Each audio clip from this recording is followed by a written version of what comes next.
معجزة عظيمة جدا للملاك ميخائيل، بيحكيها ابونا متى وبيقول الحكاية دي حاجة كبيرة قوي. هي ببساطة معجزة كبيرة وعظيمة، وأنا شخصيا قابلت البنت اللي فتحت معاها المعجزة دي هي وأهلها. وهسيبكم دلوقتي اسمعوا القصة دي منها مباشرة. هي بتقول: أنا اسمي ألف تين، عندي دلوقتي 22 سنة.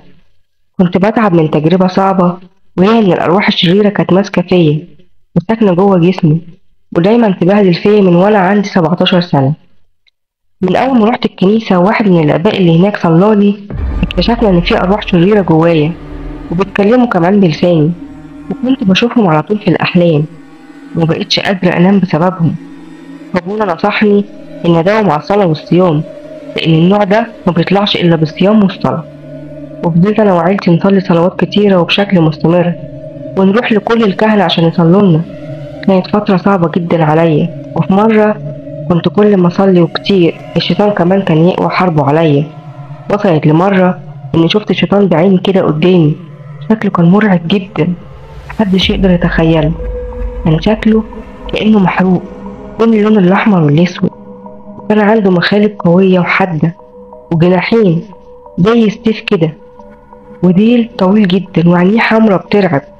وكان بيضربني بالكرباج، بيجرح فيا بمخالبه ويقول لي: انت ليا، بطلي تصلي لاني مش هسيبك. انا كنت بجري على كل حته عشان الاقي راحه من العذاب ده، بس ما لقيتش الراحه دي غير في حضن المسيح.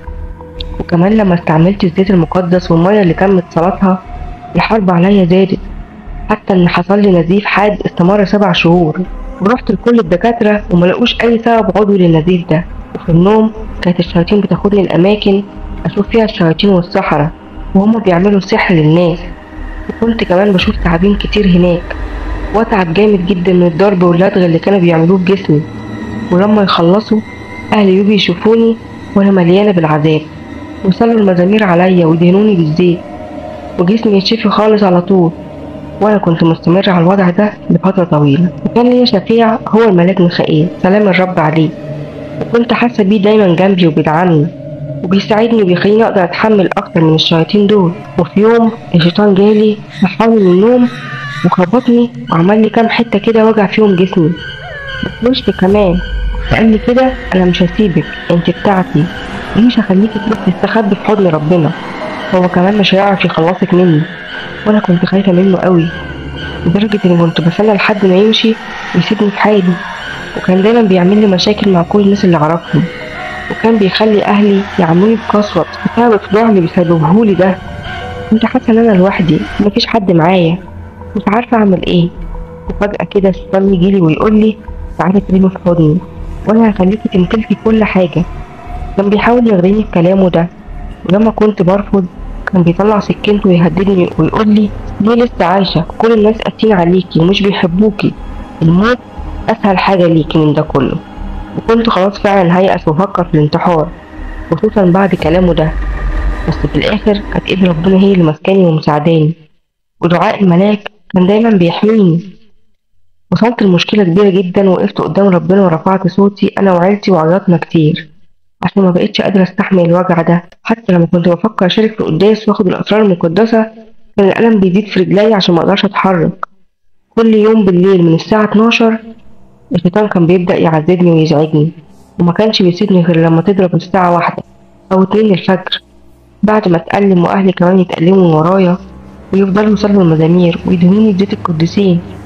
والوضع اتطور وبقى أسوأ، لدرجة إن العذاب كان بيبدأ من الساعة 7 بالليل.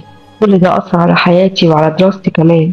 مرة وصلت لحتة فارقة قوي في حياتي، وفيها شيطان جه يحاول يقويني عشان أعمل معاه عهد بالدم وأسمع كلامه طول عمري، بس أنا رفضت. ولما رفضت اتهجم عليا بالضرب، وحاول يفهمني إن لازم آخد صليب وقربانة ونروح لمكان مقطوع، وهناك أنكر ربنا وأحط القربانة والصليب تحت رجلي. وهو كمان هيعمل حاجات صعبة مش لطيفة خالص معايا، والحركات دي أبقى منتمية ليه للأبد. بس أنا قلتله لأ، استعنت بقوة الله وبشفاعة الملاك ميخائيل، لكنه حاول يخوفني. قطع جسمي بالسكينة وكتب عليها كلمة نار فوق جلدي بالحروف، بس ربنا مداني بالعون وخلاني ثابتة، مقدرش أوافق على فعله ده. في الآخر سابني، والناس شافت جسمي والكلمة اللي مكتوبة عليه. ومن بعدها أنا زدت حرصي على الصلاة، وعرفت أتوب كتير جدا عشان رب الجنود يحميني. حتى إن الشياطين جوه في وقت الصلاة عملوا حاجات مقرفة وسيئة جدا قدامي، وحاولوا يجروني إن أنا أعمل زيهم. بس بصلوات كل الرهبان والراهبات والآباء الكهنة والناس اللي صلوا عشاني، ربنا كان عاوز لي الخير. وفي يوم من الأيام بعد ما احنا صلينا وعملنا تسبيحة ومصنيات، الحاجات اللي كانت بتغلب الشيطان دي، كلنا رحنا ننام حوالي الساعة 1:15 بالليل يوم الأربع 25 نوفمبر. وأنا مرضتش أنام بس غمضت عينيا. كنت بسمع كل الأصوات اللي في الشارع حواليا. فجأة لقيت العذراء والملاك ميخائيل وماري جرجس وجوزيفين جايين في أوضتي، ماشيين على سحابة، وقفوا جنب سريري بالترتيب ده بالظبط. كان منظرهم جميل وفي نفس الوقت حلو جدا ومهيب، لابسين تيجان وجواهر ومنها بتطلع أنوار وروايح حلوة قوي. منظر مكنتش أتخيله، وعظمتهم كأنها شايلة الدنيا كلها. لما العذراء بدأت تتكلم الباقيين انحنوا إجلال وسجود ليها. العذراء قالت لي تعالي معايا، فرديت وقلت لها أروح فين؟ أنا مقدرش أروح مكان، أمي خايفة عليا قوي، ممكن تقولي لها الأول؟ ردت هي وقالت لي تعالي ما تخافيش، هتعرفي كل حاجة. فوقفت معاها وحسيت إن جسمي اتحرك، معرفش خالص يا ترى أنا قمت بجسمي ولا لأ. ووقعت في نفس الحاجة اللي العفاريت زمان كانوا بيشدوني عليها، كان فيها حيات وصحراء وكل الوحوش. قعدت أعيط وأزعق العذراء وأقول لها أنت جايباني هنا ليه؟ الحتة دي صعبة جدا، أنا بتوجع فيها. لكن سكت لما حاجة شدت نظري جامد. لقيت حية كبيرة مقطوع دماغها من جسمها، والحية دي شفتها قبل كده في حلم، وكنت بتخانق معاها وقطعت دماغها. دلوقتي لقيتها بنفس الشكل بالظبط. وحصلت حاجة غريبة جدا، هي إن الملاك ميخائيل ساب سيفه، والسيف ده لزق في إيدي، وقال الملاك اضرب الشرير ده، اضرب الحية. وأنا قمت ضربة فيها بكل قوتي لغاية ما اختفت خالص وما سابتش وراها أي أثر. وبعد كده راح ماري جرجس وأبو سفيان عند الصحراء اللي كنت شايفاهم، وحطوا من حاجة سايلة كده في إيديهم، والمكان اشتعل بالنار. الملاك دفع الساحر جوه النار واتحرق. وبعدين رجعنا كلنا البيت لأوضتي، وحسيت بجسمي اترمى على السرير، وسمعت صوتهم بيسبحوا ربنا تسابيح ما سمعتهاش قبل كده. وأنا كنت لابسة منديل على دماغي مرسوم عليه صورة الملاك. الملاك أخده ولفه على رجلي وقال لي ما تخافيش، وابتدى يجمع حاجات في إيده ويحطها على رجلي، وقال لي ربنا بعتهم عشان النهارده يوم الخلاص من الشيطان. طول ما انت حاطة ربنا في قلبك الشيطان مش هيقدر يقرب منك تاني. وأنا قلت له انت ما مسحتش كلمة نار اللي على جلدي دي ليه؟ رد عليا وقال لي الكلمة دي أنا هسيبها لك عشان تفتكري كان عامل معاكي ربنا ايه، وازاي خلاصك من العذاب اللي الشيطان كان عايز يعملهولك. وبعدين حط على جلدي زيت وطيب جميل جدا، ريحته حاجة كده ما هياش موجودة دلوقتي، وقرا كلام زي العهد كده على الشيطان، وأمر إنه يسيبني وما يرجعش تاني. بعدها أنا رجلي خبطت في السرير 3 مرات وصرخت، وكل اللي حواليا قاموا يجروا عليا. ولما جم شافوا منديل الملاك ملفوف حوالين رجلي زي ما حصل، وكمان في منديل تاني حاطينه على صباعي وعليه دم، ده كان علامة إن الشيطان مشي وخرج مني. وبعد كده قعدنا نرنم ونمجد ونسبح ربنا، ولاحظنا إن ريحة الطيب عملت المكان كله جنب البخور. وأنا ما كلمتش عن المعجزة دي لحد غير للأب اللي كان بيتابع معايا بس. وبعد أسبوع ظهر لي الملاك تاني، وشفت إن في حزن في عينيه. لما اتكلم قال لي انت ليه ما تحكيش على اللي ربنا عمله معاكي وتجدي مجد لله؟ يلا روحي وقومي وقولي لهم على شغل ربنا معاكي. وساب لي إزازة زيت ريحتها زي ريحة النرجس بالظبط، وقال لي ادهني بيها مع الزيت النقي واديها لكل حد يسمع القصة دي ويمجد ربنا.